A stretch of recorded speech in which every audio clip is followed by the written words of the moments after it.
Heavy, wet snow falling in the Denver area tonight, and depending on where you are, some of the roads are a real mess. You're looking live at C470 at I-70, which is closed westbound between 6th and 470. Today is wet. In fact, the wettest February day in Denver since 1962. Ooh, that's a fun stat. Slushy and sloppy. There is so much water on the roads, it's like hydroplaning in rain.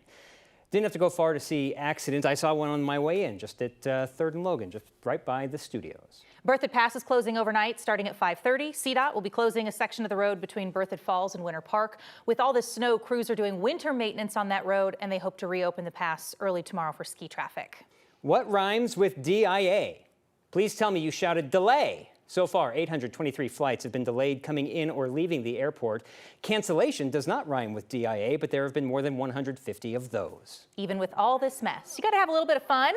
The yearly Goldens and Golden event went on without a hitch. Our Evan Krugel had the lucky assignment today to get to be out there with all those puppies. We'll check in with him in just a minute. But first, lady of the hour, Lauren Robinson, this is wet. You've got a lot of totals, but this is a big, heavy, wet snow. That's right, and we were expecting this. We were also expecting the roads up to the mountains to be pretty dicey, which is why we had so many winter storm warnings. So hopefully you heeded those warnings and didn't get stuck in all of the mess. But as far as our snow totals, with our temperatures bordering freezing like they were, that brought these chunkier, slushier snowfall into the area, and it has more water content, so that's the good news there. But as far as these snow totals, they're high as expected. Loveland Pass and Black Forest saw so far 14 inches of snow. We saw 12.9 in Genesee, 12 inches of snow in Copper Mountain, 11.5 in Monument. Keystone reporting 11 inches of snow. Breckenridge reporting 10 inches. 9.5 in Castle Pines. Lone Tree seeing 8.5. Even areas around the Denver metro area like Westminster and Arvada is seeing over 7 inches of snow, while DIA reported 4.1 inches. And we're not done yet. These are just snow reports from this afternoon. So those are going to continue to climb as we go through the rest of this evening and continue to watch the snow to fall almost in a line just west of the I-25 corridor. That's why we're seeing all of those heavy traffic issues west of the Denver metro, because look at where the heavier snow is falling. It's almost a line right down the I-25 corridor, and all of the snow is shifted just west of that. So we're going to watch for those higher snow totals to continue across the foothills and into eastern portions of the high country. Then as we take a look at the eastern plains, just some spotty thunderstorms again as expected. No snow further east where those temperatures are just too warm for any precipitation to fall as snow.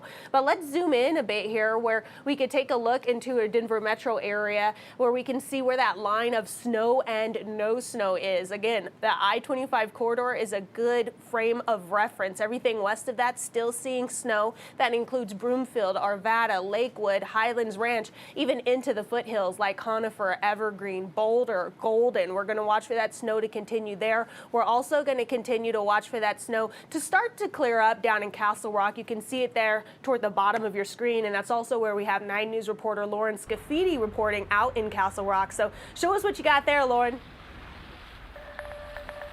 Yeah, Lauren, I don't know if we sent the shortest reporter to come here so that this looks a little bit more dramatic, but standing at a towering 5.3, you can see that the snow that's been plowed is really starting to pile up here. You can see that Castle Rock got at least 6 inches of snow. Some of that is still in the middle of the road and it's piled up on top of the cars too. Now, this isn't that light, fluffy snow because we're barely at freezing. This is that really wet, heavy snow. It's making the roads really, really slushy. The roads were super sloppy on our way up here to Castle Rock, and it's also creating a lot of pools in the middle of the road and on the sidewalk. If you take a look at this video, walking through downtown Denver today was pretty interesting, you could say. Some very careful steps here.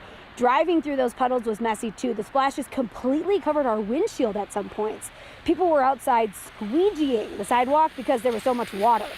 Plenty of people shoveling too, and just a reminder, Denver requires property owners to clear the snow and the ice from the sidewalk once the snow stops. Businesses have to start shoveling right away. Everyone else has until the end of the next day to do that. If you don't clear the snow in time, it could cost you a $150 ticket. Another reminder, just be careful. I know it sounds silly, but this is not your typical snow. It's a lot heavier and wetter, like we said, than we normally see. So a lot of physical exertion in this cold for people with heart conditions can be dangerous. So shuffle frequently so that you don't have a thick layer to take care of, and take breaks. Go inside, have a cup of hot chocolate, and good news or bad news, the snow is still going to be there when you're done with your hot chocolate, so you can tackle it whenever you are ready to get back at it. But people all over the area are seeing this. Let's check in with Evan Krugel, who's in Golden. Now, Evan, the conditions are pretty brutal up there too, but your reward is that you got to hang out with a lot of dogs today. I did, Lauren. I drew the rough assignment from the 9 News assignment desk, but I'll tell you what, it's been absolutely dumping here in Golden this afternoon. This thick, heavy snow has been quickly piling up, and I'll tell you what, it's been causing some serious problems on the roads out here. This driver stuck right now on the side of the road. We're at Colfax and 6, right close to where I-70 is shut down as you head into the mountains. But as Lauren mentioned, that did not stop hundreds of people and pups from showing up for one of the cutest events of the year. Winter time in Golden is typically a quiet time in this old mining town along Clear Creek. And on any other Saturday, the slush might have kept people indoors. It's the best day ever, and I don't even care about the weather. It's so great. But Katie Ford and her dog Rilo were not going to miss this.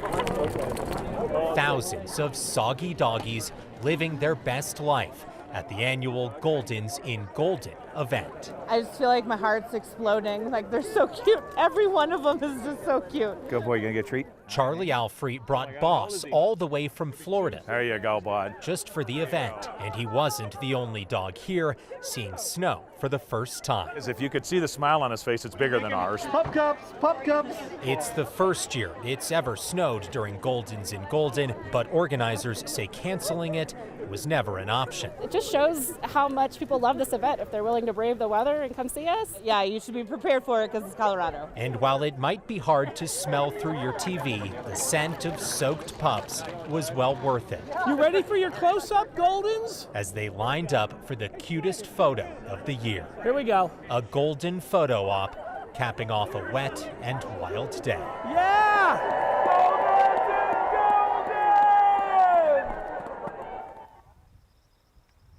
Yeah, that was certainly a fun event, but this snow afterwards has been a lot less fun for folks here in Golden. You can see a bunch of cars stuck here in this parking lot. We've been seeing this all over the place here in Golden. Luckily, one positive of this storm, we've seen folks helping each other out for the past couple of hours, shoveling each other out and helping folks move around this city as they deal with this large storm that's moved in. We're going to hop in and help our friend Aaron get his van out of the snow here, and for now we'll send things back to you, Jenny and Marshall. Dogs sure seem like they had a good time. Yeah, if they would have stuck around, Evan, you could have gotten them to dig out some of those tires so you wouldn't have to do it. There were enough of them, they certainly could have helped. Yeah. And I saw what you did there. Positive day. Thanks for being out Rough there, Evan. assignment. All right, You bet, enough Marshall. puns. Evan, thank you.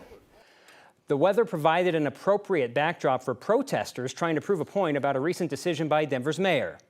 It's cold, my feet are soaking wet, my hat's soaking wet, my hands are soaking wet. It's as though the cold and the snow were right on cue. Advocacy groups, including House Keys Action Network Denver, stood at the Denver City and County building to protest Denver Mayor Mike Johnston's first veto. He vetoed City Council's decision to end encampment sweeps when the temperature is colder than 32 degrees. The organizers of the protest let today's weather defend their position. We want to show you, it's like, this is what would be if you were houseless and the cops came and started enforcing the camping ban on you. You would have to get out of your tent, under your blankets, take everything you own and break it down. The mayor's office said that sweeps would not happen in cold weather without temporary housing, except in situations that put public health and safety at risk. City Council passed the ban on cold weather sweeps with a 7-6 vote. It will require 9 votes to override the mayor's veto.